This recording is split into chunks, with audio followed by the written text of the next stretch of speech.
A journalist received quite a bit of pushback in the form of a massive Twitter ratio after tweeting, "Do you think this is a good look for a president of the United States, or do you think this is a bad look for a president of the United States?" with a photo of Joe Biden daring to follow Delaware law and wear a mask while in public on Memorial Day, showing respect for the law and the troops, which I've heard Republicans support, but not so much. So he was, he received a lot of pushback saying that that's insane, especially for, like, a journalist. He's not just some rando. I guess he's a rando journalist, but he's someone. And he's not the only one, by the way. Really fast, Brit Hume tweeted a photo of Joe Biden and said, and it looks like it's been photoshopped, by the way.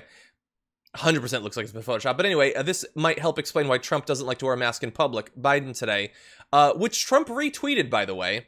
Because when someone implies that Trump is so self-concerned and worried about what people think that he wouldn't wear the mask, not because he doesn't believe it's necessary, but because he's scared of what it'll look like, Trump's like, yes, sign me up for that. I want people to know that that's how stupid and vain and ignorant I am.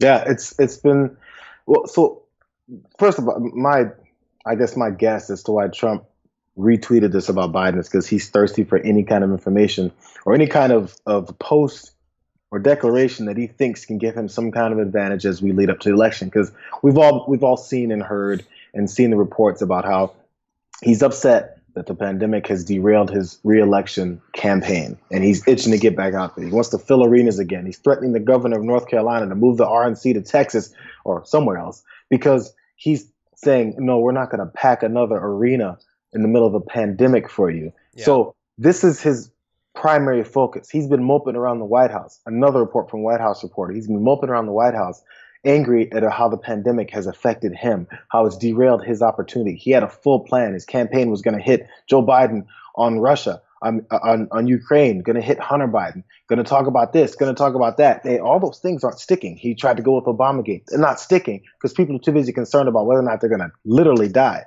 So he's mad. And all that's left is like, well, somebody tweeted something about Joe Biden wearing a mask. I'm going to retweet that because maybe that'll stick. He's just throwing it against the wall as he's always done.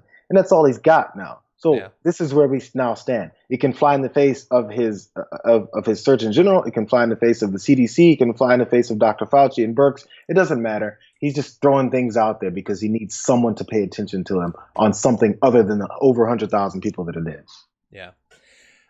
It really fast, like, obviously we're very critical of Joe Biden. I think he looks cool there. Like, I'm not a fan of Joe Biden, don't agree with him most of the issues. You think that looks bad? It's the best Joe Biden has looked in months. None of it makes any sense. None of it makes any sense. It's crazy because I said this when the mask wearing started. I was like, man, and this happens in other countries, so I was corrected quickly. And I kind of figured it did, but still. I was like, man, wait until, like, mask wearing becomes your not claim to fame, but your status symbol. Like, oh, look, I got a Burberry mask. Oh, 100%, 100%. 100%. It's coming. It's totally coming. So, I mean, people like the look of a mask if it looks right. So there's no big thing. So, look, I teased this at the beginning of the show, so I want to end the show with this. I have, for the first few months of the war against wearing a mask, I could not understand how this incredibly benign, but apparently scientifically proven, very effective way of stopping the spread of COVID-19, why so many Americans, not the majority by any means, but millions of Americans would be so against it. And I read an article on Business Insider that reminded me of something that made me think, oh yeah, of course they were going to be against this. Of course, because it reminded me of a thing that is just true of Americans.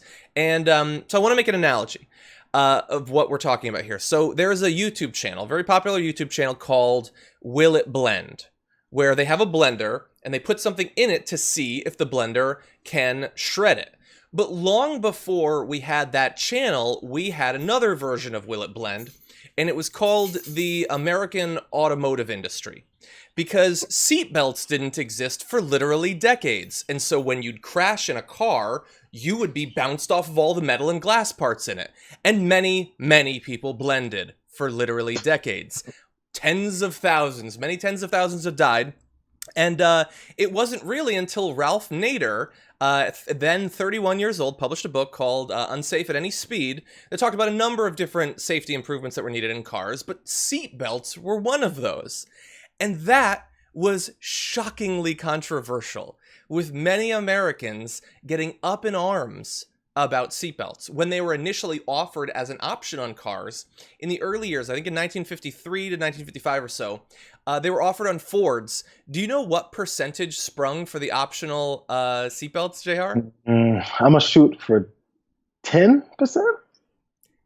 2% paid the $27, which is a lot of money. Yeah, but it's also your life, so it seems worth it. And the thing is, decades after that, when they had become legally required in many states, as late as 1983, fewer than 15% of Americans said they use seatbelts consistently. 15%. That's less than most things you can think of. In 1984, 65% of Americans opposed mandatory belt laws, saying that they were ineffective, inconvenient, and uncomfortable, and some made the case that it was safer to be thrown clear from a wreck than trapped inside one, which is insane and stupid and not true. And even today, I rode motorcycles for a number of years, and I will tell you that not only is wearing a helmet a good idea if you value your skull and what's inside of it, but also riding a motorcycle without eye protection is an incredibly uncomfortable experience, the wind in your eyes. But many men still argue to this day that they should not be required to wear helmets. This is America. We don't want to be protected from anything, and I understand if it is just about protecting you, that might seem like one thing. But in many of these cases, this is not just about you.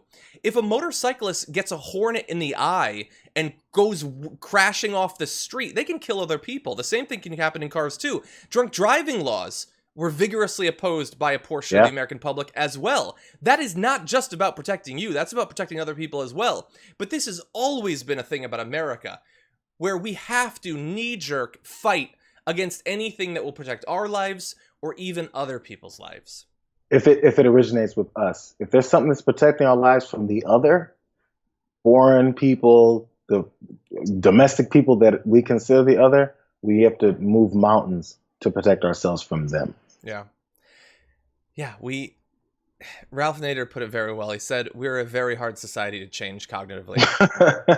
And I would say that even that seems optimistic, because that implies that we have. Maybe we could, but how much have we really learned? I mean, I guess like 90% of Americans now use seatbelts. That is progress. Yep.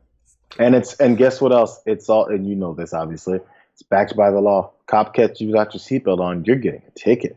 Yeah. Keep it real. But I mean, I don't know if these same people who are against the masks are going to come out and you know, I said this the other day. Go out there, take your seatbelt off, drive next to a cop, look at him, and show him that you're not wearing your seatbelt. Then speed off in front of him, and after he pulls you over and says, "Hey, you don't have a seatbelt on. What are you doing?" Start screaming at him. Get in his face and tell him you're an American. Tell him you deserve to do whatever you want. Say, "Last time I checked, this is America," and do all that stuff that you've been saying. See how that goes for you. See if your friends surround you and go, "Yeah, good job, John." Sorry, I don't mean to use that name. Good John. Good job, Billy. Good job sticking it to the man. Tell him you're not going to wear your seatbelt. No, that's the law, and you're going to get a ticket and now arrested for it for getting in the guy's face. Americans love petty, pointless rebellion.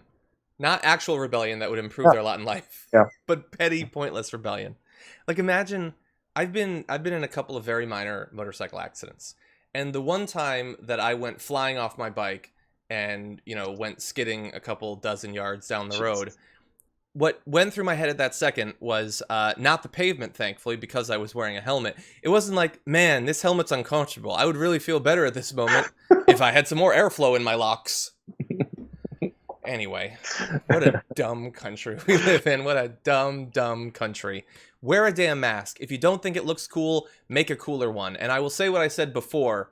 All these guys saying that they're macho men, they're not going to wear masks. Man, put an AR-15 in their hand, and a skull bandana will magically appear around their face. They can't help themselves but wearing a face covering if you give them a shotgun. Yeah. But all of a sudden, when it's about protecting grandma from COVID-19, I don't wanna. But yeah, my last thought on this, John. I want these old pictures of your locks. None Way back exist. in None exist. motorcycle riding days. No. I watched too much WWE. I was learning all the wrong stuff from those wrestlers.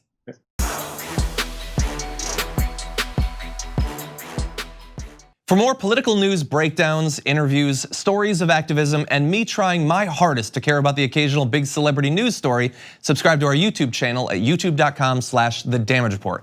And you can ring the bell wherever it is so you don't miss anything.